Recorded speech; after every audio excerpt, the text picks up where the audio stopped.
Banci-banci yang galak berjalan-jalan beraya situ. Uji kita lanang sama lanang, megang dadanya mecet ni. Apa hukumnya? Tidak haram. Tetek lanang. Ia banci. Banci lanang tino. Numpang mecet ni, tak apa-apa. Maya, jangan tahu-tahu. Kalau sepatu ngantak lagi kita. Hai, kan ini mecet Maya tidak nah. Kita lanang jengok betina cantik, bersyahwat. Dak ajak ngapu-ngapu. Sama mak iwak tempalo juga gelok. Mana baca belakang ngetai mana gini. Ngagai kacau gini. Penaki marak meluk cucuk neti. Laki yang meluk tuh iya. Apa sih kok berdarah? Uji lagi apa dia nih? Apa nyok sambungan kutang? Astaghfirullahalazim. Nak jadi apalah bici itu? Marah laki dek kati agut dan kamu ni dek. Cucuk neti jiji ku ni. Ayo genti apa? Marah. Enyeh pulak nak wadah pun nak isi yo. Iya. Assalamualaikum warahmatullahi wabarakatuh. Ketemu dengan Mang Dayan di sini di channelnya Wong Palembang. Untuk yang belum subscribe, tolong dibantu subscribe dan jangan lupa klik tanda loncengnya. Terima kasih.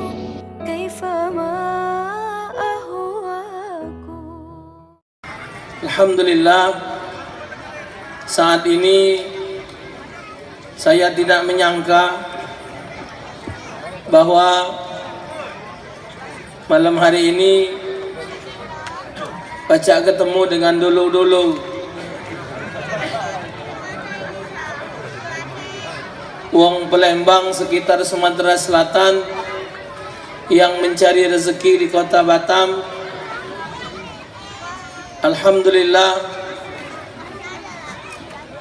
yang sudah sekian tahun hidup di kota Batam dengan berbagai kesibukan masih menyempatkan diri untuk mempersatukan, bersatu di dalam kebaikan, dan buktinya malam hari ini dengan persatuan tersebut terlaksana acara peringatan Maulidun Nabi Muhammad sallallahu alaihi wasallam.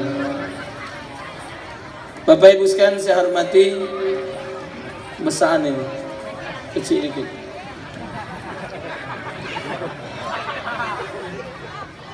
Kita Bapak dari kecil mulai dari Palembang mungkin sampai saat ini di Batam, sampai umur kita sekian ini, alhamdulillah kita selalu mengikuti acara peringatan Maulud dan peringatan hari-hari besar Islam.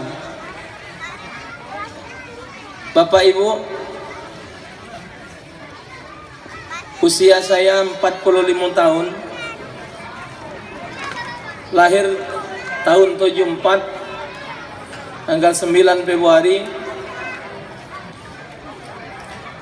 Mulai diajak oleh wong tua hadir acara-acara Islam ini, mbeklah kita besar sedikit umur 10 tahun. Berarti sudah 35 kali menghadiri maulud. Kalau seandainya 1 tahun 1 kali menghadiri maulud. Kalau menghadiri maulud 1 tahun itu 2 kali, berarti dalam masa 35 tahun kurang lebih sudah 70 kali. Artinya sudah 70 sifat terpuji Nabi Muhammad harus ada pada diri kita masing-masing. Tapi pada kenyataan kita tak baca ngomong kuang Bapak. Mari kita menyadari diri kita masing-masing, sejauh mana kita telah menjadikan Nabi Muhammad sebagai suri tauladan dalam kehidupan kita. Pak Ibu, ngadokan acara-acara seperti ini, maulud, Isra Mi'raj, nuzul Quran, sebenarnya Bapak dak kate gunanya ngadokan hari-hari besar Islam nih. Dak kate gunanya duit habis, waktu terpakai, tenaga terkuras, kadang-kadang gawe ditinggal ke meke ke suksesnya acara. Tapi Bapak memperingati hari-hari besar Islam, sesungguhnya Bapak dak kate gunanya. Bapak Ibu boleh laporkan omongan aku nih ke presiden atau ke siapapun, dan akan saya pertanggungjawabkan dunia akhirat. Aku tak ada ngomong Bapak, bertanggung jawab bahwa memperingati hari-hari besar Islam tak katik gunanya kalau tingkah laku tak berubah.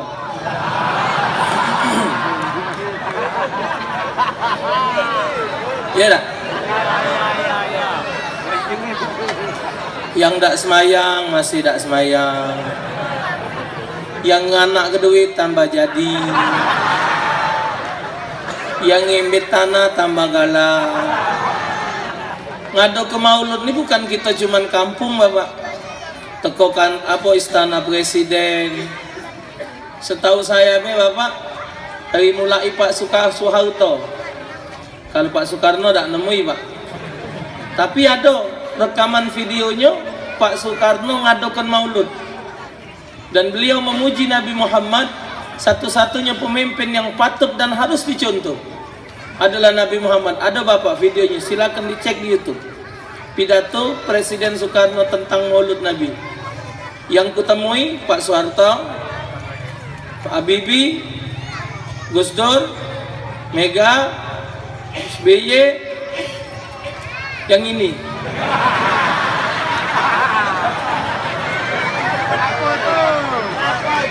Jokowi.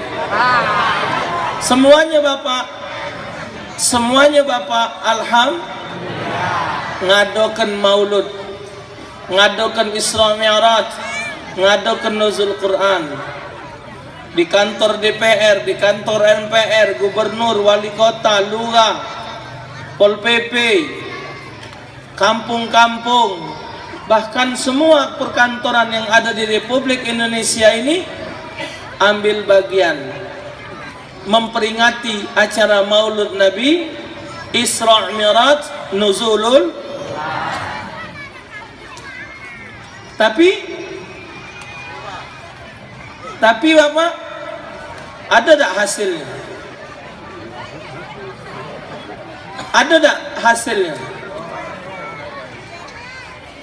Nah, jadi gunanya kita ngadakan acara seperti ini, mari kita untuk mencontoh Nabi Muhammad. Orang yang mencontoh Nabi Muhammad itu Bapak tak katik ruginya. Bukannya nyontoh Nabi Muhammad itu jadi rugi dah. Nabi Muhammad doanya pasti diterima. Nabi Muhammad pasti masuk syurga. Nabi Muhammad hamba Allah yang paling mulia. Laulaka ya Muhammad ma khalaqtul aflaq. Kalau tidak engkau ya Muhammad, kata Allah, aku tidak akan menjadikan alam semesta ini beserta isi. Langit, bumi, angin, tanah, air, api, semua alam semesta dijadikan dari nur Muhammad sallallahu alaihi wasallam. Hidup dan mati Nabi Muhammad kemuliaan bagi kita sebagai umat beliau. Kita kalau nak nyontoh wong, yang dicontoh ni wong berhasil apa wong tidak berhasil? Pasti nyontoh wong berhasil. Di pojok dunia ni yang berhasil adalah Nabi Muhammad. Hamba Allah yang paling berhasil di atas dunia ini adalah Nabi Muhammad. Maka itu kita diwajibkan untuk menjadikan Nabi Muhammad sebagai suri tauladan di dalam kehidupan.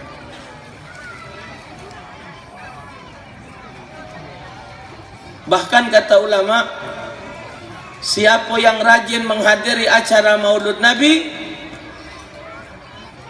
yakinlah bahwa dia bakal meninggal dalam keadaan husnul khotimah. Maksudnya mak mana Ustaz? Apa waktu dengar ceramah tu dia meninggal? Bukan. Dengan dia dengar cerita Nabi Muhammad, dia mengambil hikmahnya dan diaplikasikannya di dalam kehidupan, diamalkannya ajaran Nabi Muhammad sehingga hidupnya jadi berkah dan bermanfaat. Orang yang sering menghadiri Maulud Nabi, peringatan Maulud Nabi, kata ulama, adalah jalan untuk meningkatkan keimanan kepada Allah, kecintaan kepada Nabi Muhammad. Man ahabbani kana ma'i fil jannah. Siapa yang cinta kepadaku, kata Nabi, dia akan bersamaku di dalam syurga. Bapak Ibu, umat Nabi Muhammad bakal masuk syurga dibagi jadi 3.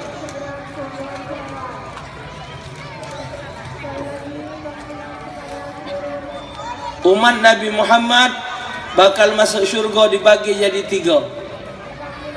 Pertama, masuk syurga tanpa hisab. Bahasa Palembangnya apa? Ungkul-ungkulan. Jumlahnya 70.000 orang. Kedua, akan dimasukkan ke dalam syurga dengan melalui hisab yang ringan. Paling gancang, paling ringan seseorang dihisab di akhirat nanti, paling cepat 500 tahun. 500 tahun. Satu hari di akhirat 50.000 tahun. Kali ke 500, berfikirlah. Itu hisab paling ringan. Seseorang diazab di dalam neraka dari dosa yang paling kecil yang dilakukannya, diazab 500 tahun.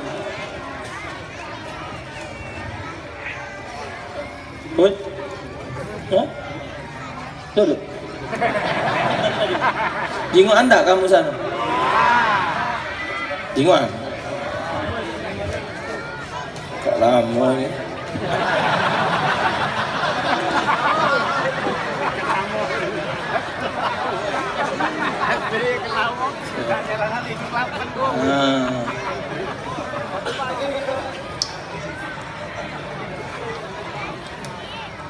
Jadi yang bakal diazab di jero neraka, diazab dengan azab yang paling ringan.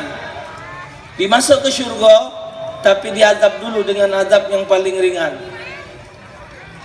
Azab neraka tu Bapak, kata Nabi, dipakaikan cenela di sekilnya, dikena ke cenela di sekilnya, dipakai ke sendal di kakinya, ngelodoknya ubun-ubunnya. Kakinya pakai sendal, otaknya ngelodok. Itu azab yang paling ringan di dalam neraka. Wa iyastaghitsu yughatsu bima'in kalmuhli yashwil wujuh. Jikalau penduduk neraka kepengen minta minum, dinjuk minum oleh Allah. Tapi ketika cangkirnya marak rainya, cangkir marak mukanya, banyung belum masuk ke mulutnya, tapi dengan panasnya air tadi menjadikan daging mukanya berlepas-lepasan galau. Itu azab neraka Bapak.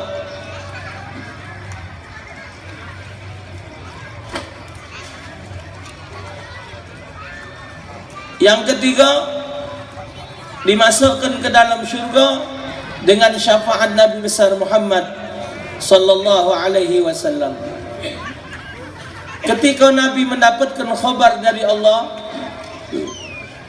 70.000 yang bakal dimasukkan ke dalam syurga tanpa hisab, apa Nabi langsung senang? Apa Nabi langsung cukup?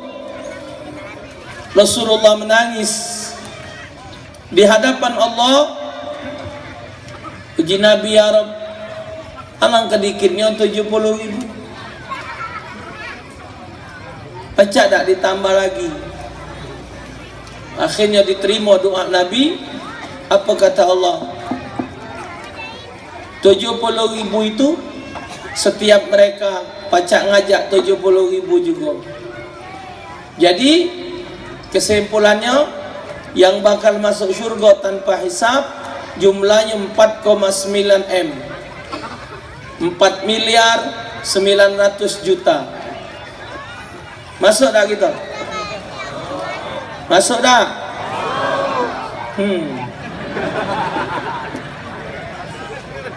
Dak katik bapak yang dak galak masuk surga. Surga itu bapak, mala ainun ra'at wala udhunun sami'at wala khatara ala qalbil bashar. Mata dak pernah nyingok, kuping dak pernah dengar, dak pernah terlintas di hati, saking bagusnya syurga. Di akhirat kaget,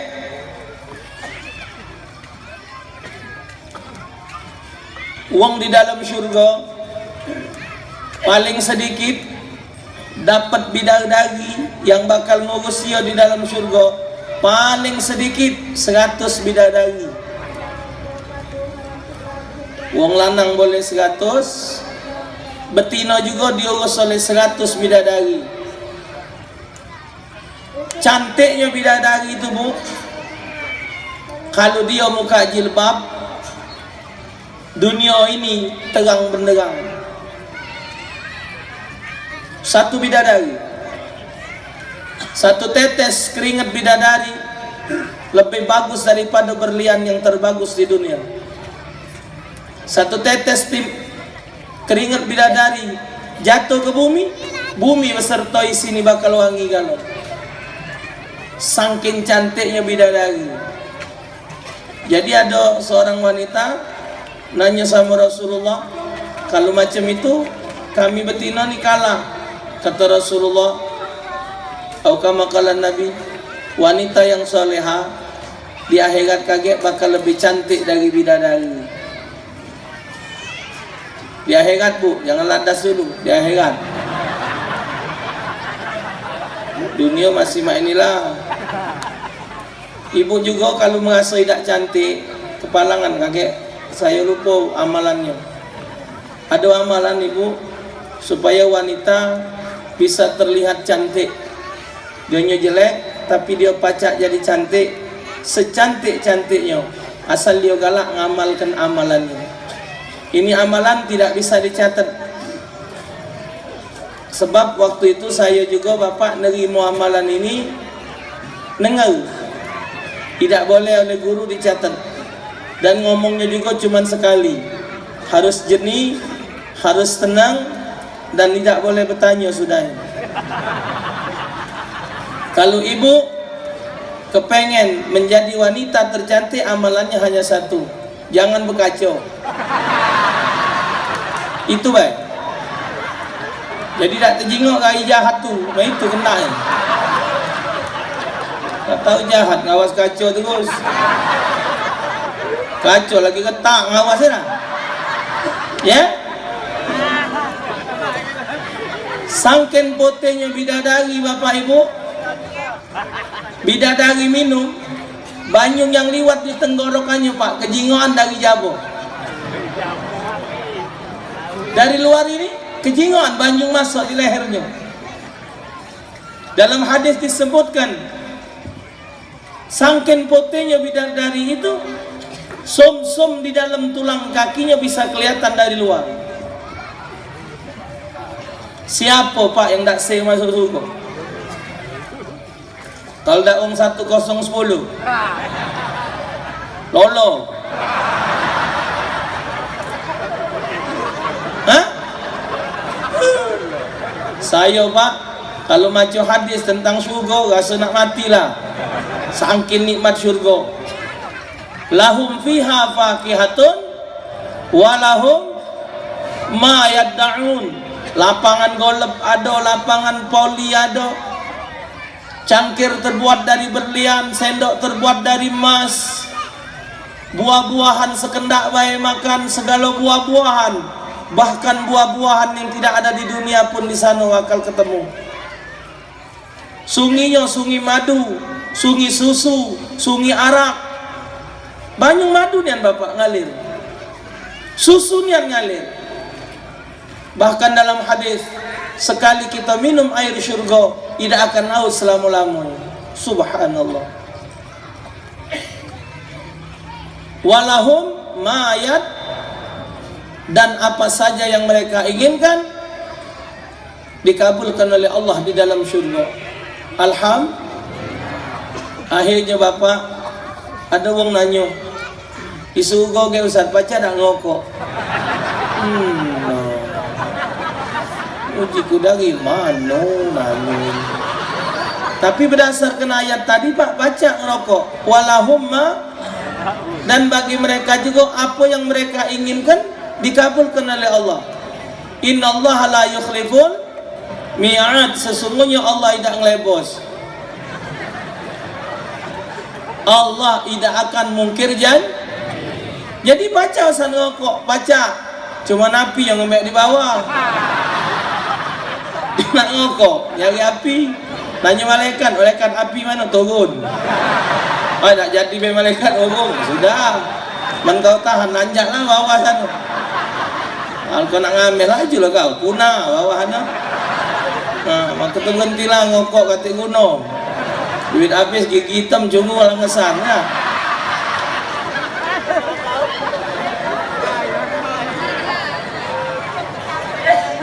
Ngokok kuat berjalan kulo kele kawak kosetan, minta tu lah gaya. Gaya tambeng. Model main ini panjang umur matilah kan cara. Syurga. Kalau neraka wala'iyadzubillah, sangkin hebat syurga bapak.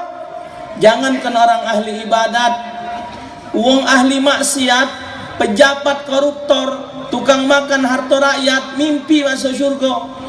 Kalau terajang ke malaikat dia. Awaknya ke hati rakyat. Lakoan. Beras dikongkon lagi jual kenyo. Masuk syurga. Di malaikat kaya kau empang tangan. Ya. Solat tahajud 2 rakaat berdoa minta surga. Usolli sunat tahajud. Allahu akbar. Habis Fatihah baca kulhu bagi 20. Qul huwallahu ahad, Allahus samad, Allahu akbar. Iya. Rakaat kedua habis baca Fatihah, lam yalid wa lam yulad wa lam yakul lahu. Boleh tak? Boleh. Yang tak boleh itu Fatihah dibagi 2. Kalau ayat boleh, tak apa-apa. Habis salat berdoa, ya Allah ya Tuhanku, Engkau adalah zat yang maha kuasa menentukan segala nasib hambamu. Tiada tempat hamba berharap, tiada tempat hamba bermohon, ya Allah. Ya Allah ya Tuhanku, masukkanlah aku ke dalam syurgamu. Noleh malaikat. Malaikat kulhu lagi bagi 2 nak masuk surga kau. Uang yang ibadatnya kuat lagi belum tentu masuk surga. Engkau kau kulhu bagi 2 nak masuk surga. Sangkin wong tu galak-galak. Galak kan?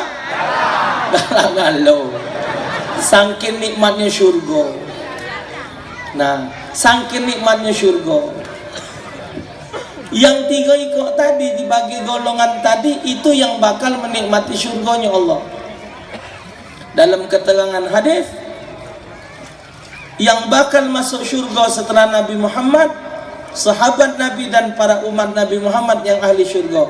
Setelah mereka masuk syurga, baru para Nabi dan Rasul yang lain nyusul. Nabi Adam itu di belakang kita bapak.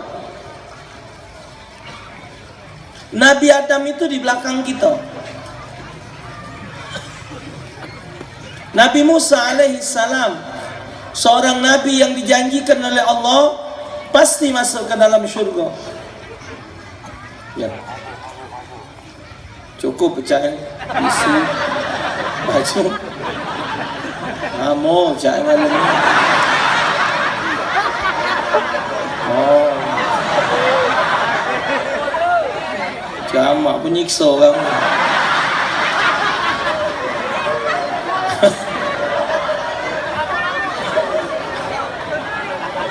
Tapi tenang Bapak, tenang.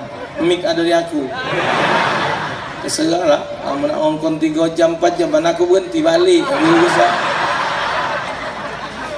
Nabi Musa alaihissalam seorang nabi yang dipastikan masuk syurga oleh Allah ketika mendengar, ketika membaca dalam kitab Taurat tentang kelebihan umat Nabi Muhammad. Nabi Musa minta kepada Allah kiranya dia dijadikan sebagai umat Nabi Muhammad. Allahumma ja'alni min ummati. Ya Allah, jadikan aku sebagai umatnya, jadikan aku sebagai umat Muhammad. Nabi Musa tu Bapak, dadonya lebarnya 3 meter. Dado Nabi Musa lebarnya 3 meter. Kalau dado kita 50 Pak, lebarnya 50. Tinggi kita semeter 65 atau semeter 70. Artinya 2 meter lah kalau ditinggikan. Tak kata orang kita 2 meter Pak. Kalau orang kita matinya 2 meter, kalau dia mati betul dari katil pala. Katil mana ada 2 meter. Palak metu kaki masuk, kaki metu palak masuk. Pacak juga muat dewek katil. Satu kebet ban sorong ke bawah jalan dia. Kalau lebar dadonya 3 meter, kalau dia 3 kali baik dari 3 meter, berarti 9 meter, bahkan sampai 15 meter tingginya Nabi Musa. Tidak mungkinlah dadonya 3 meter, tinggi 3 meter. Itu kotak duku segi 4. Sebesar itu Bapak, Nabi Musa sebesar itu, segagah itu, sehebat itu, minta dijadikan umat Nabi Muhammad sallallahu alaihi wasallam. Ini satu nikmat yang Allah karuniakan kepada kita Bapak.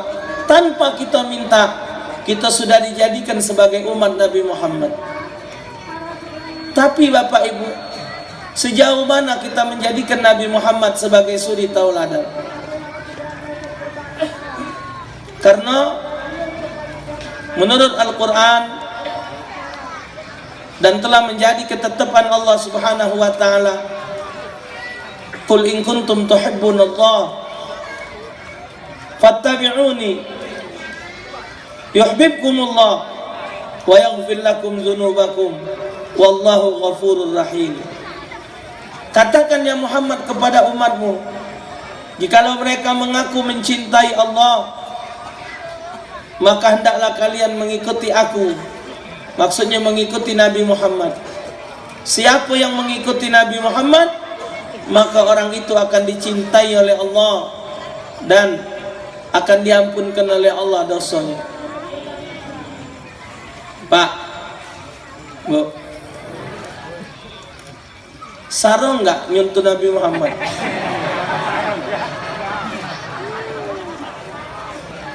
Di mana sih saronya? Enggak sulit loh. Di mana sulitnya nyentuh Nabi Muhammad? Tidak ada sulit.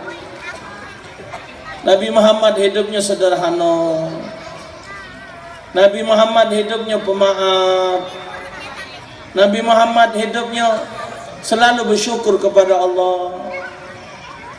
Nabi Muhammad hidupnya tidak punya rasa dendam. Tidak ada rasa benci dengan wong. Gampang menurut Nabi Muhammad. Soal pakaian, Nabi tidak mengutamakan yang baru dan yang mahal. Nabi mengutamakan adalah yang sederhana dan bersih. Nabi punya anak namanya Sayyidatuna Fatimah. Bu, Siti Fatimah punya pakaian tampelannya 20 ekor. Anak Nabi Muhammad. Nabi kadang sampai 7 hari Bapak Ibu tidak makan. 3 hari Nabi tidak makan. tapi Nabi tetap ibadah kepada Allah Subhanahu wa taala. Di mana sulitnya nyontoh Nabi Muhammad? Tidak ada yang sulit, tidak ada yang payah. Dan orang yang mencontoh Nabi Muhammad, mengikuti akhlak Nabi Muhammad,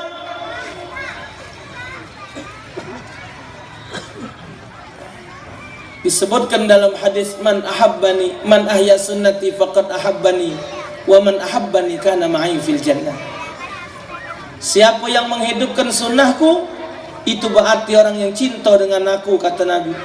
Siapa yang cinta dengan aku, maka dia bersama aku di dalam syurga. Gampang bapak nak masuk syurga, gampang. Hei, masuk neraka yang salah. Masuk neraka yang mahal. Berzina, main betina nakal,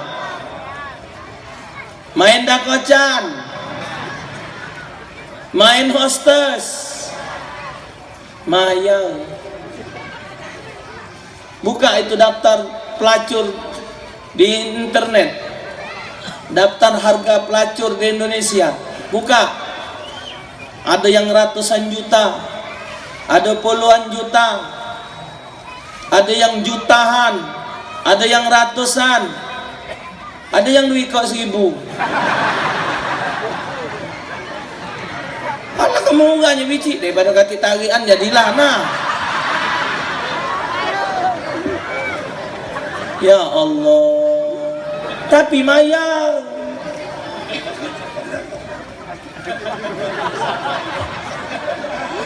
Diskotik 300.000, 1 juta masuk diskotik. Lampu ini nah. Tadi nah main orang di diskotik tuh lampunya bukan di pojok, di pinggir. Oh, maya. Banci-banci yang galak berjalan-jalan beraya situ. Uji kita lanang sama lanang, megang dadanya mecet nyit. Apa hukumnya? Tidak haram, tetek lanang. Ya banci, banci lanang tino. Numpang mecet nyit, tidak apa-apa. Maya, jangan tahu-tahu. Kalau sepatu ngantak kaki kita, hai kan ini mecet memang yang tidak nah. Hah? Maya, jangan keladasan. Maksiat, berzina, maksiat di rumah tu. Maya tidak boleh pahala malam ni pula. Hah? Pergi main judi, makin duit. Nak jadi pejabat, nyogok, makin duit. Masuk neraka maya masuk syurga tidak maya. Hadir maulud dicatat pahala. Salaman boleh pahala. Berjabat tangan, ma min muslimain yaltaqiyani fayatasafahani illa ghufira lahuma qabla an yatafarraqa. Tidaklah dua orang muslim yang ketemu, mereka bersalaman, kecuali Allah ampunkan dosa mereka sampai mereka berpisah. Pahala malam ni bapak, berapa ribu kita dapat pahala bersalaman. Man safahani dakhalal jannah. Siapa yang bersalaman dengan orang yang pernah bersalaman, yang bersalaman dengan aku, maka orang itu masuk ke dalam syurga. Bersalaman dengan wong yang pernah bersalaman, yang bersalaman dengan Nabi Muhammad, maka wong yang bersalaman itu masuk syurga. Man ra'a man ra'ani dakhalal jannah. Siapa yang memandang wajahku dan memandang wajah orang yang memandang wajahku, orang yang memandang wajah orang yang memandang wajahku, dia masuk syurga. Tidak mayal. Kita datang dari rumah hadir majlis, satu tapak kaki kita dihitung ibadat 1 tahun. Kita datang ke majelis dapat banyu minum, ada rezeki dapat makanan. Alhamdulillah. Kita datang maulud bapak bukan ngarep makanan, benar? Ngarep ridho Allah. Kalau misal ada makanan kita tidak dapat, jangan diam tanya ngapa belum dapat. Ya mungkin panitia lupa ya. Nyumbang 10.000 ngembek snack 3 ekor. Anak 4 diajak galau si kau sewang. Itu bukan nyumbang, tak buat ke?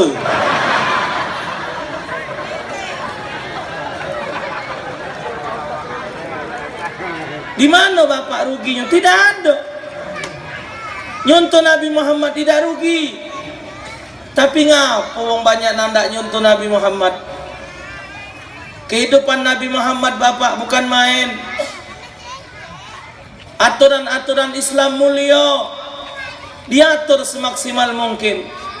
Kehidupan Nabi dalam rumah tangga penuh dengan kesederhanaan.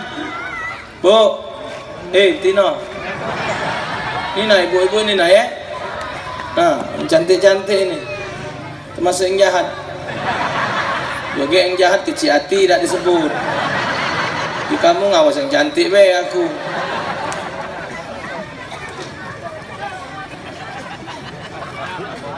Hidup ini bapak ibu, kalau nurut cara Nabi, hidup ini yang penting mengikuti kebutuhan. Kalau hidup mengikuti kebutuhan pasti cukup. Tapi kalau hidup mengikuti keinginan tidak akan pernah cukup, siapapun juga. Wong-wong yang nak jadi pejabat, modalnya pak banyak, miliaran. Dan kita buntu nih, nyekel duit miliaran, ngasonya jadilah. Ini dah miliaran lah dibagi be. Sampai habis ke duit 30 miliar, ada yang sampai 150 miliar untuk mendapatkan satu jabatan. Padahal kalau nak jadi orang baik tidak harus jadi pejabat. Cukup dengan duit itu untuk berbuat kebaikan. Tapi mungkin mereka kepengen menjadi pejabat untuk membenahi negara kita yang sudah mungkin ya ekok babok lagi. Bu, hidup ini mengikuti kebutuhan, maka itu hidup ini jadi nikmat. Tapi kalau hidup banyak kendak, itulah yang jadi susahnya. Contoh, ini kita nak minum, ini ada banyu putih. Kalau menurut kebutuhan, posisi haus, minta minum, dinjau orang minum banyu putih, cukup belum? Cukup belum? Alhamdulillah, selesai kan? Selesai tak? Tapi kalau ku BCI gaji, dia ada ter aja. Yang itu bikin beban. Yang itu bikin beban. Sudah dinjaunya teh, mesej pula. Jika ada batu es sih. Batu es nak nyari kulkas, terpaksa nyari duit nak beli kulkas. Itulah yang bikin manusia tidak pernah cukup. Galak jadi ribut dalam suami istri. Kadang bininya ribut, ngoceh terus. Lakinya sabar. Bu, laki sabar itu bukan tidak ngelawan. Mikir. Kalau dibalik ke nyo, kita kenapa yang kerok. Nak bini lagi buntu. Ribut, tapi lanang nih bu, ada batas. Jadi pernah ada kejadian, mengkalilah keliwat sabar lakinya berpuluh-puluh tahun, ribut terus bini, tak pernah tak baik. Ribut lagi, sekali hari dan tak tahan lagi, bininya ribut, diangkatnya bini, pasoknya juga sumur, buri rumah ada sumur, celantung. Ya dasarnya ngoceh terus, lagi kau sumur masih ngoceh. Lantak kau, oceh lah bawah sana. Beneran sumur tu banyak lekati. Ngoceh, talak kenya. Tamu-lamu hilang pak suaranya. Nah mati cai. Kebuang ini. Itulah jahat-jahat bini kan masih dilogoi. Nah hilangnya. Nah kati kan suara. Juara. Kerok pajak tua. Nyari tali. Jolo kenyau juga sungai. Oh. Sorong. Di cekelnya. Nah, hidup. Alhamdulillah. Ya Allah, alhamdulillah doa kepan diangkatnya bini. Berat. Kapan timbul esak tinggi, Bu? Pak, esak tinggi. Berapa? Esak tinggi. Hei. Siapa kan? Aku jin penunggu sumur. Uji yang keluar tadi. Dan ngapu bukan bini aku, ngapu kau metu. Aku ratusan tahun nunggu sumur ini. Kan umur jin lebih tua dari kita. Aku lebih lama dalam sumur. Yo ngapu bukan bini aku metu. Aku tak tahan bini kau ngoceh bawahannya. Jin lagi ngam.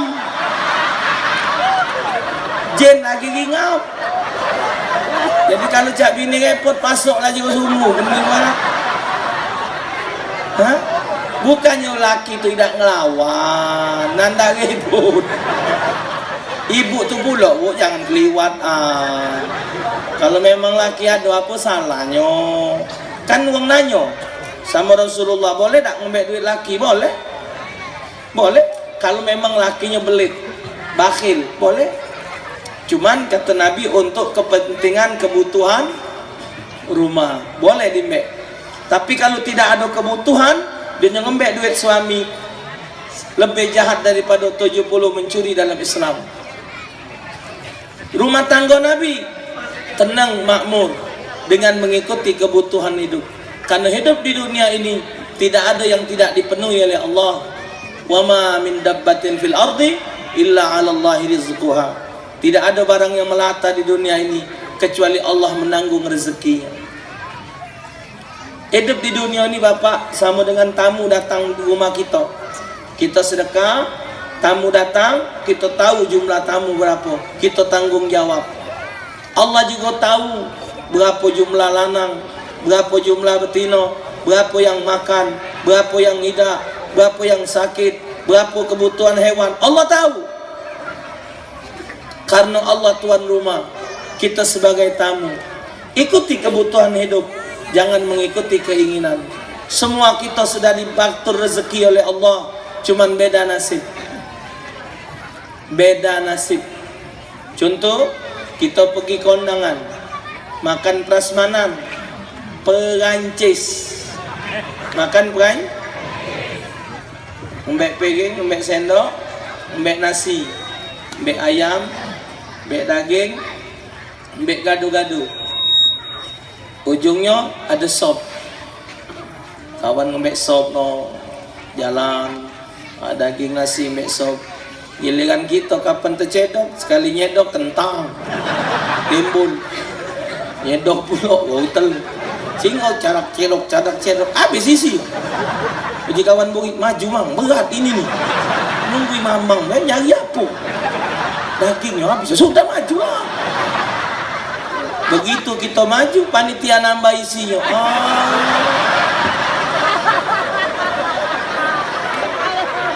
Pak, Bu, pertanyaannya, sop dapat daging rasanya? Tetap sop. Sop dapat kentang rasanya? Sop dapat wortel rasanya? Itulah nikmat Allah. Tidak ada yang tidak dapat nikmat. Semuanya dapat, tapi bedanya nasib. Presiden makan kita, cuman kita beli dia dinyo. Kanon negara nyamin pejabat. DPR ada tunjangan, lembak pejabat nih, ditunjangkan loh. Tunjang luan, tunjang buri, tunjang pucuk, tunjang bawah. Kita tunjangan lama ni lah. Tunjangan tengah patah bulok nah. Pejabat lemah, mobil linjuk, sepatu linjuk, di malaikat ladas Agak kau turun saro kau lah. Nah, Semua kita dapat nikmat, tapi yang membedakan kita nasib. Rasulullah kurang apa Bapak? Raja mana yang tak kenal kepada Rasulullah? Sampai Rasulullah diperhatikan oleh sahabat. Perut Nabi ni, kalau Nabi rokok, kelotak, bunyi. So duduk, kelotak. Sujud, kelotak, berbunyi. Tak, kelotak. Tak ada Bapak, tak katik sahabat yang berani nanya. Bunyi apa perut Nabi tu? Yang nanya cuma Sayyidina Umar bin Al-Khattab radhiyallahu anhu. Ya Rasul, bunyi apa perut tu? Letak, letok, letak, letok. Dijengokkan oleh Nabi. Ternyata ya Allah Bapak Ibu, batu tergantung. Kenapa ya Rasulullah? Ya Umar, aku nahan lapar. Aku menahan lapar ya Umar. Sayyidina Umar Bapak mendengar itu nangis. Ya Rasulullah, ngapa tidak ngelapo dengan aku? Ngapa tidak ngelapo dengan kami kalau engkau tidak makan? Ya Umar, aku tidak mau dikatakan selalu minta dengan umatku. Biarlah aku menahan lapar di dunia ini. Yang penting umatku kenyang. Itu baru namanya pemimpin. Siang tadi lah aku omongkan Pak di kompleks sana. Apa dia? Nah, iya. Tahu nyebutnya. Ini nah. Ini kan kampung namanya Sagon Golong. Hah? Oh Sagolo. Sangka Sagon Golong. Sagon Golong itu dari sagu. Sagu diperes, nah ditaruh pucuk kuali, juk tenten, Sagon Golong. Kapan makannya beber putih kalau tahan sagu. Tadi nyok tahu Nabi itu seorang pemimpin punya prinsip, umatku senang dulu baru aku. Pemimpin harus begitu. Tak boleh, harus kita rakyat senang dogen baru pimpinannya. Maka itu nak hati-hati.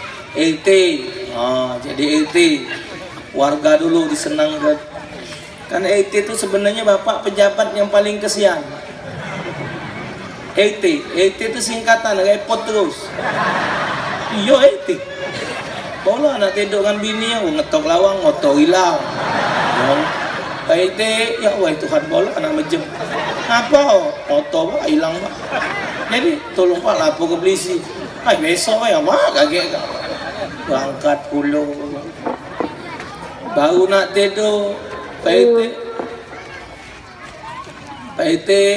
apa anak aku bala lah berangkat pulau ya jibini nyogong terus kak mak mana ini kapan boleh anaknya nyogong terus main itulah itu repot terus ya.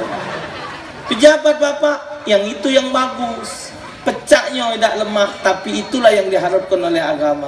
Sekarang menjadi pertanyaan Bapak Ibu, ngapo sangkan wong itu cak berat nian nyuntuh Nabi. Laqad kana lakum fi Rasulillahi uswatun. Pada diri Nabi Muhammad itu ada suri tauladan. Suri tauladan itu Bapak, maksud suri tauladan itu keseluruhan.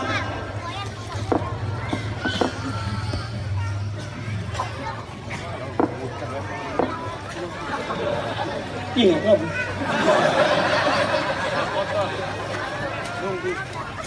Nabi pedagang, mak mana cara pedagang? Nabi pemimpin, macam mana seorang pemimpin? Nabi politikus, macam mana politik Nabi? Pokoknya nyontoh Nabi itu segala aspek kehidupan ada pada diri Nabi Muhammad. Tapi ngapo Bapak wong pecah berat nyontoh Nabi Muhammad? Sebabnya karena mereka tidak punya 3 sifat. Kalau seseorang itu memiliki 3 sifat ini, maka dia pasti galak nyontoh Nabi Muhammad. Kalau 3 ikut sifat ini dak kate pada diri dia, malek nian bapak, dak galak nian dia nyontoh Nabi, galak lah dia nyontoh wong barat. Buat apa nyontoh wong barat?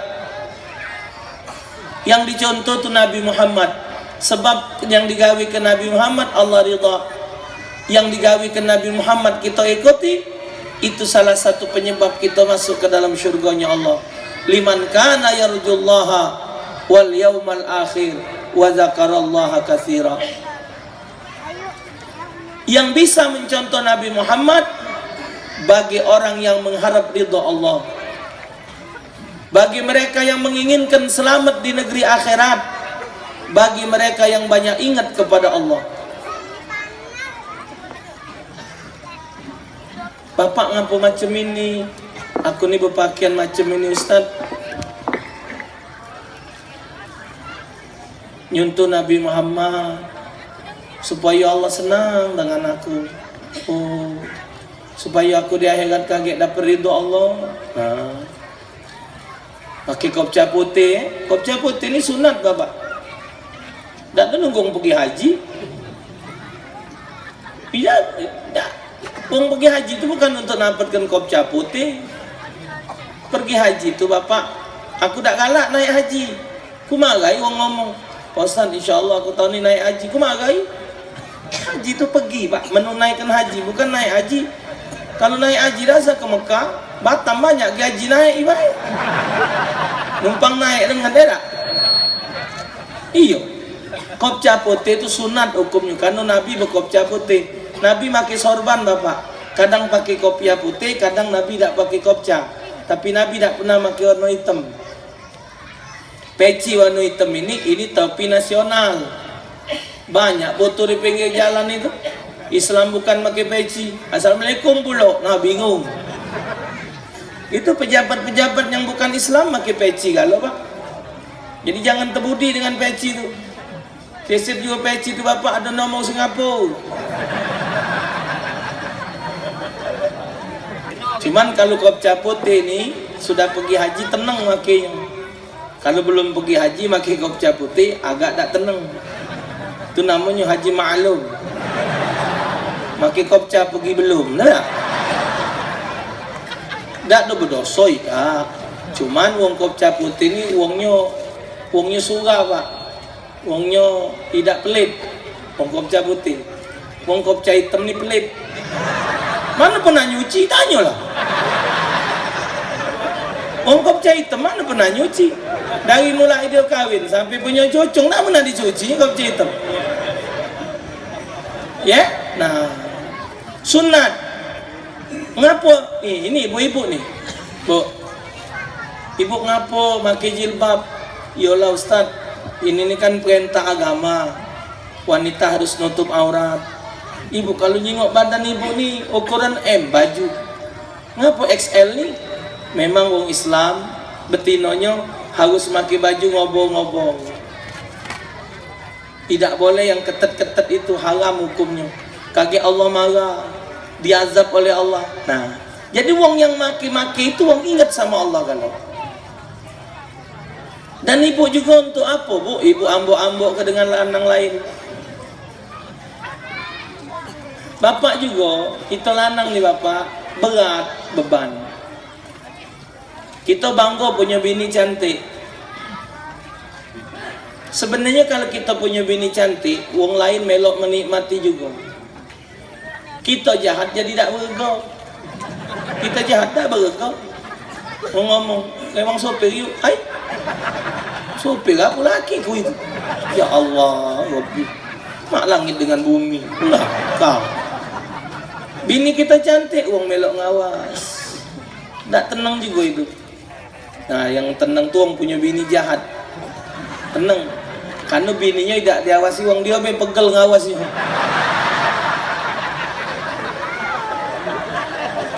Cantik dan jahat betina itu tergantung di lampu. Kalau lampu hidup kejingoan bagusnya. Lampu mati gelap, hilang. Ibu ngapo? Ibu cantik, ibu montok, ibu bahenol, ibu mulus bukan untuk lanang lain. Cantik ibu bukan untuk dipertontonkan untuk laki-laki lain. Ayu mamra'atin kharajat min baiti zawjiha, tidaklah wanita keluar dari rumah suaminya muta'attirun, berpakaian yang mencorok, berpakaian minyak wangi, berdandan yang bagus-bagus, mengakibatkan pandangan laki-laki kepada dia. Apa kata Nabi? Setiap mata memandang dia sama dengan satu kali berzina. Seorang laki-laki, seorang suami yang bangga punya istri cantik, sehingga dia berharap supaya orang lain memuji dia, dia punya bini cantik, falyatabawwa maq'adahu minan nar. Suaminya Allah siapkan satu kursi di jiwa neraka. Kelantasan lah. Jadi ibu, ini bu, dengar kamu, cantiknya wanita itu ukurannya suami. Ibu tidak perlu minta nilai dengan lanang lain. Yang penting suami ibu menilai ibu. Itulah ukuran cantiknya betina. Kita juga bapak nyingok betina cantik, nafsu, syahwat, dah katik guna juga. Kita lanang nyingok betina cantik, bersyahwat, dah ajak ngapo-ngapo. Sama mak iwak tempalo juga gelok. Mana baca belakang ngetai mana gini. Ngagai kacau gini. Nah, kalau bini kita pecak sel, pacak di tepak. Iyo, pacak di rabung. Halal. Ini gelengan berpacaran pecak nafsu ni ya. Gelengan sudah kawin terkapal-kapal barang itu.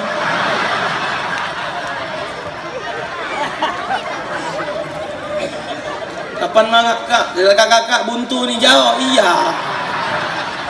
Waktu bercewek anjak pakem ni kan. Kalau lepas kancing tu siko. Maka ibu pacak-pacak nyenang ke laki. Rambut tu bersuri. Baju tak pula nak berhenti tiap hari ibu. Yang penting bersih. Walaupun daster siko itulah. Iya pakai malam, cuci pagi, siang jemurkan, ke sore pakai pula. Nah apa-apa asal tidak bau. Ini seminggu tak cuci, nyamuk lagi nyamuk. Laki marah meluk cucuk neti. Laki yang meluk tu iya. Apa siok berdarah? Uji laki apa dia ni? Apa nyok sambungan kutang? Astaghfirullahalazim. Nak jadi apalah bici itu? Marah laki dek, kata agut dan kamu ni dek. Cucuk neti, jiji ku ni. Ayo genti apa? Marah. Enyeh pula nak wadah apa nak isi? Iya.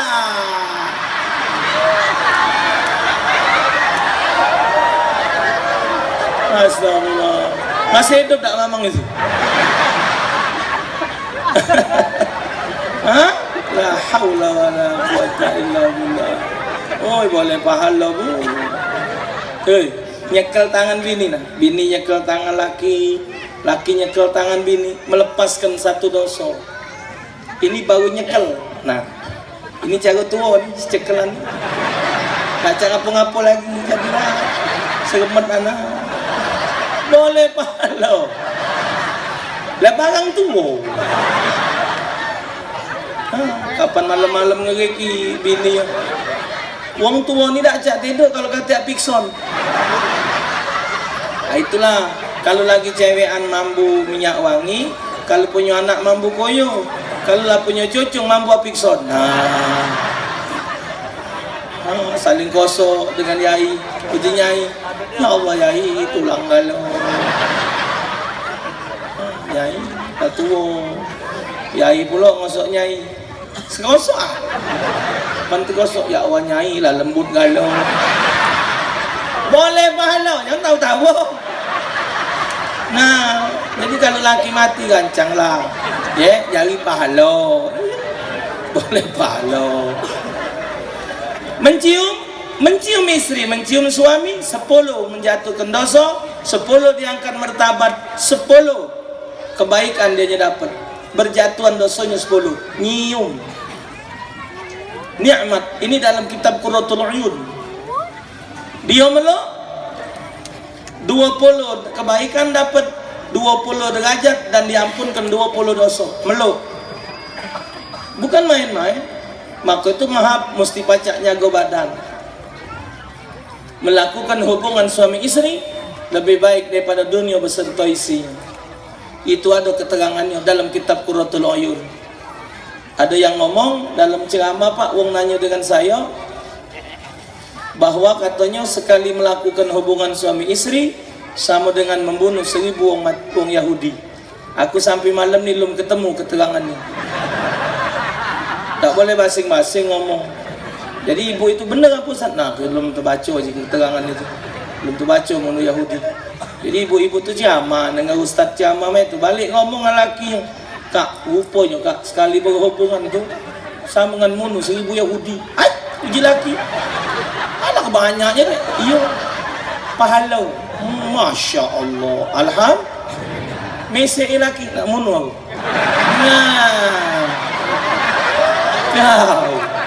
Kau ujungnya munung sudah bini jadi akhirnya terbunuhlah 1000 Yahudi karena boleh pahala tadi malam ni 2000. Kapan 2000 nak ketiga kali laki yang ngomong kalau main ni aku terbunuh. Ya Allah, jam berapa hari ni? Nah, nanya jam karena berhenti. Coba, apa nak susah? Tak susah. Kenapa ibu nutup aurat? Karena takut sama azab ibu. Halo.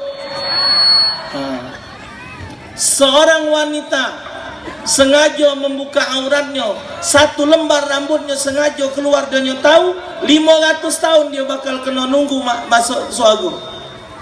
Ibu itu tidak ada punya dosa sehingga dia tidak masuk azab neraka, tapi karena rambutnya keluar sikok sengaja 500 tahun dia nunggu antrian masuk syurga.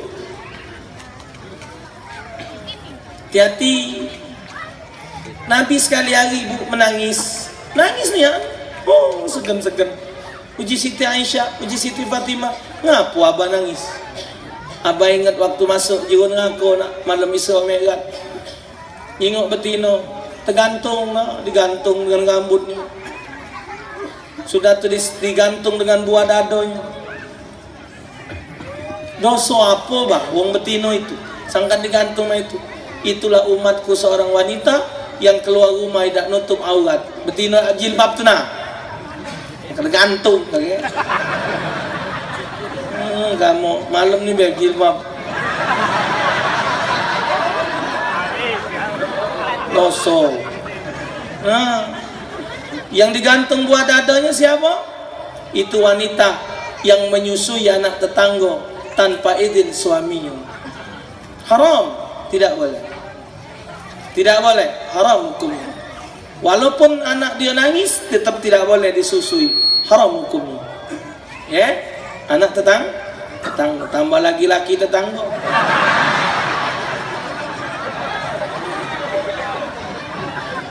Sebenarnya ibu, bapak kita ni memang mesti terima kasih sama Nabi Muhammad.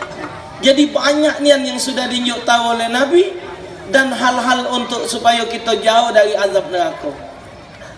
Tapi ngapa orang tak baca untuk Nabi Muhammad? Karena dia tidak punya 3 sifat ini. Dia tidak bakal nak ngarep ridha Allah, dia tidak ada kepengen selamat di akhirat, dan dia tidak banyak ingat kepada Allah. Kalau dia mikir hidup ini bakal mati, tidak akan dia maksiat.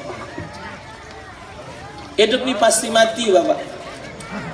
Tak lemak pula tidak mati-mati. Wong mati kalau dia dewean di Batam. Mana lah wong ya habis kalau di malaikat tinggal kau. Fikirlah, rambut panjang, kuku panjang, gigi api lepas kalau. Masih berdoa, ya Allah ya Tuhanku, panjang kalau umurku. Bingung juga, tak panjang-panjang umur tu nak apa? Umur panjang tu kalau ibadat, umur yang ada lagi solat tidak. Sholat tidak dilakukan, puasa tidak digawikan, minta umur panjang. Ganti guna. Hidup manusia kalau tidak ibadat, bahagialah binatang dari kita. Percaya tak? Iya je. Kambing tu bergegau pak, kulitnya buat terbangan. Tu yang ibu-ibu nabu tadi. Ya Rabbi barik, kincing-kincing ya Rabbi barik, wa'toni. Kita terbangan. Bimpang, abang bimpang, bimpang, abang bimpang. Ya Nabi salam alaika. Bimpang, abang bimpang. Kulit kambing, dagingnya buat sate, tulangnya buat sop, buntutnya buat sop, buat soto, kepalanya buat kari, lidahnya, jeroannya buat sate padang, kakinya buat kikil, tainya buat popo. Kambing katik buangan, kita kulit kita buat apa? Daging kita buat apa? Kati manfaat pak kalau bukan amal. Ngapa kita nandak nyuntuh Nabi Muhammad? Emang kita sudah mulia? Semulia apa kita dengan Nabi Muhammad? Sehebat apa kita dengan Nabi Muhammad? Hati-hati bapak, hidup pasti bakal mati. Tidak mungkin tidak bakal mati. Semua kita akan binasa dan mati. Kapan sudah mati? Semua selesai. Harta tinggal, bedeng tinggal, rumah tinggal, siwan tinggal, mobil tinggal, jabatan tinggal. Bahkan istri cantik pun bagi bini jahat. Lagi hidup tinggal terus. Tengoklah kondangan tak diajak. Tanya mang cik mana bicik, ngusak pandangan baik dia tenang. Hamba lagi mati. Kalau kata amal, amalan yang paling hebat adalah amal mencontoh Nabi Muhammad sallallahu alaihi wasallam. Pedagang nyontoh Nabi, jadi pejabat nyontoh Nabi, milih pejabat ikuti aturan Nabi. Ini kan wong lagi kami bapak. Ustaz kalau ceramah tu dah usah nyebut-nyebut politik tu. Ceramah be. Bapak kira politik tu lepas dari agama apa? Hah? Bapak kira politik tu tidak pakai agama? Pojok dunia ini tidak akan benar bapak tanpa agama. Semua harus diatur oleh agama. Agama apapun. Hindu, Buddha, Kristen, tambah lagi Islam. Mengatur ini semua adalah agama. Kalau agama dilepaskan bapak, hancur hidup ini. Kalau soal kita bermasyarakat biasa, tetangga kita wong Nasrani, tetangga kita wong Chinese, wong Hindu, wong Buddha, no problem, tak ngapa-ngapa dia.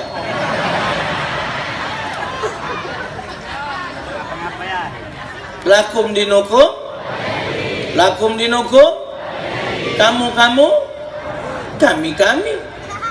Jangan saling la a'budu ma ta'budun wala antum abidun nama. Kamu tak bakal nyembah yang kami sembah, kami tak bakal nyembah yang kamu sembah. Sudah jelas ayatnya. Oh wong Kristen nak Natal, lajulah. Siapa nak ngelarang dia Natal? Urusan dia. Yang tak boleh tu wong Islam melok Natal. Itu yang tidak boleh. Ngapa? Kalau kita melok Natal, berarti kita melok menekan adanya Yesus. Sementara mereka meyakini Yesus itu adalah tu. Ada Tuhan selain Allah? Ada tak? Ngapa melok Natal? Anu Ustaz, mbak kuenya mbak kue.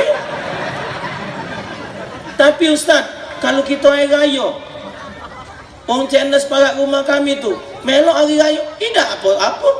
Agama mereka tidak melarang. Ini agama Islam yang melarang. Ini hari raya melok, Natal melok, cap gome melok, malaikat bingung. Mak mana kau ini?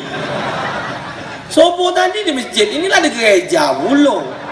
dengar lagi di kelenteng nah kerok budaknya. Anu malaikat toleransi nih untuk ketulah balakan. Tidak bisa Bapak.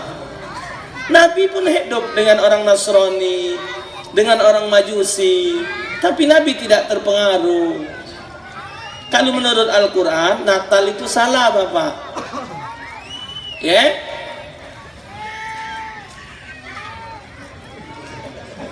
Bagi? Anakku nangis. Ya dah berhenti lagi nak buya habis saya dijawab. Anakku lah nangis. Ya? Nah, alhasil Bapak, ngomong apa aku tadi? Oh, Natal tadi. Oh, ketika Sayyidatuna Maryam nak melahirkan Nabi Allah Isa, naik ke Bethlehem. Lapang. Siti Maryam tu lapang. Wa huzzi ilaiki bi jiz'in nakhlati tusaqit ilaiki rutaban janiyah. Lapang Siti Maryam nak makan, kata Allah gagal pohon kurma. Kaget yang rutab itu jatuh. Rutab itu Bapak, kurma yang muda. Tua tidak, muda liwat. Mengkel. Menurut wong Arab, ilmu kurma ini, kurma tidak bakal berbuah kalau tidak musim panas 50 derajat. Baru dia pacak masak kurma. Sementara Bapak kalau kita nyengok gambaran Natal, itu Natal Nabi Isa lahir, ada pohon cemara, sama ada salju. Berarti Nabi Isa menurut mereka lahir musim dingin. Menurut Al-Quran lahir musim panas. Bapak nak percaya yang mana? Percaya Quran apa percaya agama wong? Nah, jadi kita bukan tidak boleh bergaul dengan siapapun boleh, tapi tidak harus kita menjual akidah. Kenapa mereka mengikuti orang seperti itu? Karena mereka tidak punya modal 3 tadi. Kalau mereka punya modal 3, aman. Pejabat pemerintah punya modal 3, dia akan berbuat yang baik, berbuat yang benar sesuai dengan aturan agama, sesuai dengan petunjuk Allah Subhanahu wa taala. Tapi kalau dia tidak punya modal 3, itulah jadinya koruptor. Hati-hati. Dulu Bapak ada satu kisah, ada wong ke pasar dengan cucungnya. Jadi beli kacang, sambil wong nimbang itu dia nyembeknya sikok kacang dah, makannya kacang abang. Sudah, tidak ngomong dia ngembek kacang sikok itu. Pendek cerita mati wak itu. Begitu mati Bapak dikubur, lama puluhan tahun. Kubur itu kena jalan umum. Akhirnya kuburan tadi dibongkar. Wak tadi yang lah mati tadi Pak hancur jasadnya, tinggal tulang belulang. Cucungnya lah besar. Begitu dibuka peti Pak, hancur kalau sudah. Tinggal kerongka kepalanya baik. Cuman anehnya kacang abang masih leket. Kacang abang masih leket di gigi. Karena lagi hidup ngembek kacang abang sikok. Di dalam riwayat Bapak, ada orang ahli ibadat. Orang itu hebat ibadatnya, menurut pandangan orang itu tidak akan masuk ke dalam nerakanya Allah. Pasti dia masuk syurga. Tapi dia ditahan oleh Allah masuk syurga 500 tahun. Ditanya apa dia sebabnya? Sebabnya hanya satu. Dia pernah minjem satu buah jarum. Jarum itu dia lupa malik ke. Bukan nanda malik ke, lupa malik kan. Ditahan masuk syurga 500 tahun. Mak mana dengan koruptor? Mak mana dengan memakan harta rakyat? Mak mana dengan mereka yang makan harta negara? Benyek dia. Ini kapan mati? Hadirin sekalian, para pengantar jenazah yang terhormat, marilah kita antarkan jenazah almarhum sampai ke tempat peristirahatannya yang terakhir. Siapa ngomong wong mati istirahat? Siapa? Tambah engkau ya. Bagi malaikat turun kau sini nak penyek kau, turun lah kau. Nak berlari ke mana? Bocok tanah kanan kiri tanah, kapan ngedok ke bawah tambah jeruk. Masih lemah hidup di dunia Bapak. Tidak solat belum kena azab, Tidak puasa belum kena azab, korupsi tidak kena azab, makan haram belum kena azab, makan riba belum kena azab, masih lemak di dunia. Kalau lubang kubur tidak ada istilah istirahat. Hati-hati, dosa yang paling berat, dosa yang paling berat adalah dosa menyangkut manusia. Hati-hati kalau kita makan hak wong. Jangan sampai kita tidak amanat. Jangan sampai kita tidak sampaikan amanat wong. Tambah lagi kita makan hak-hak orang.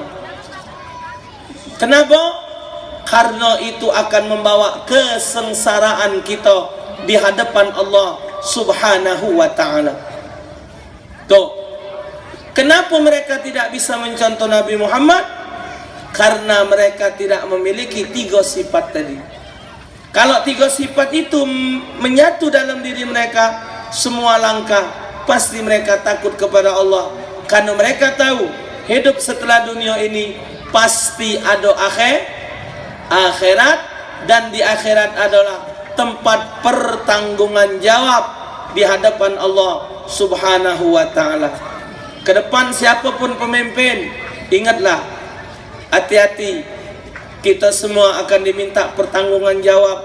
Dan kita juga sebagai rakyat yang memilih para pemimpin pun harus bertanggung jawab kalau kita milihnya salah. Kita harus milih yang benar, kita harus milih yang pas dengan hati kita, bukan kita milih yang sembarangan. Modal kita mata nyingok, kuping denger, hati menentukan. Mata melihat kenyataan selama dia menjadi pejabat, telinga mendengar apa rencana dia ke depan, hati kita jawab. Ikuti kata hati, jangan mengikuti kata-kata duit. Bulan April kaget bapak, rakyat bakal diuji dengan pilihan 5 sekaligus. Milih presiden, DPD, provinsi, DPR RI, DPR provinsi, dan DPR kota, kabupaten. Hati-hati, nak benar-benar kita jengok siapa kenal. Yang kita kenal akhlaknya baik, akhlaknya bagus, bermasyarakat, orangnya tanggung jawab, bismillah. Siapapun juga dia, silakan dipilih. Ikuti kata hati, jangan meloi karena duitnya. Dia nginjuk, kita ngembeknya. Dia nginjuk 100 bagi 5 tahun 20.000, 20.000 bagi 360, bahagialah coketan gigi daripada duit. Hati-hati, kalau kita tahu bapak itu ujung 8, kita tahu dia jelek, kita tahu dia tidak bagus, dia tidak amanat, dia tidak bela kepada rakyatnya. Jangan sampai salah menentukan sikap. 5 tahun kita memilih pemimpin salah, dalam 5 tahun itu kebijakan dia kita melok bertanggung jawab. Pilihlah pemimpin yang memiliki 3 sifat ini, yang kita bisa tahu dalam perjalanan hidup dia.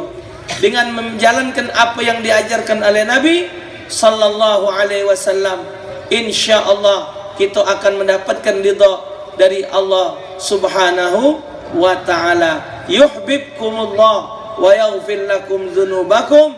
Allah akan mencintai kamu dan Allah akan mengampuni dosa kamu. Semoga kita dapat mencontoh Nabi Muhammad di dalam kehidupan kita. Insya Allah Nabi Muhammad akan mengakui kita sebagai umat beliau, dan kita dikumpulkan bersama beliau di dalam syurganya Allah Subhanahu wa ta'ala. Lebih dan kurang saya mohon maaf pada Allah Ta'ala, saya mohon ampun. Dengan kondisi saya yang kurang sehat, bapak pecah sehat ini tidak sehat bapak, karena memang harus selalu berobat sesuai dengan jam. Insya Allah Ta'ala apa yang disampaikan ini, jangan ingat humornya, jangan ingat ketawanya. Saya yakin bapak 1 atau 2 kalimat insya Allah ada yang bermanfaat.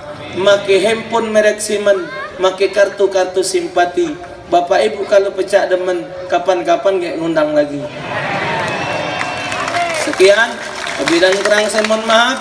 Besok kami bakal balik ke Palembang. Tolong doa, walaupun kita jauh di mata tapi dekat di hati. Insya Allah di dunia kita kumpul, di akhirat pula kita kumpul sama-sama. Amin ya rabbal alamin. Lebih dan kurang saya mohon maaf. Pada Allah saya mohon ampun. Subuh kayak di mana Ji? Di mana? Pasar Gubah. Subuh kage segi ketiga pula. Subuh kage Masjid Akhirat di Pasar Gubah. Sagubah. Ya. Sekian, semoga ada manfaat. Hadanallahu wa iyyakum ajmain. Wassalamualaikum warahmatullahi wabarakatuh. Waalaikumsalam warahmatullahi wabarakatuh. Bismillahirrahmanirrahim. Alhamdulillah rabbil alamin. Allahumma salli ala sayyidina Muhammad wa ala ali sayyidina Muhammad. Rabbana amanna bima anzalta wattaba'na ar-rasula faktubna ma'asyahidin. Allahumma arinal haqqa haqqa warzuqna ittiba'ah wa arinal batila batila warzuqna ijtinabah. Rabbana 'alaika tawakkalna wa ilaika anabna wa ilaikal masir.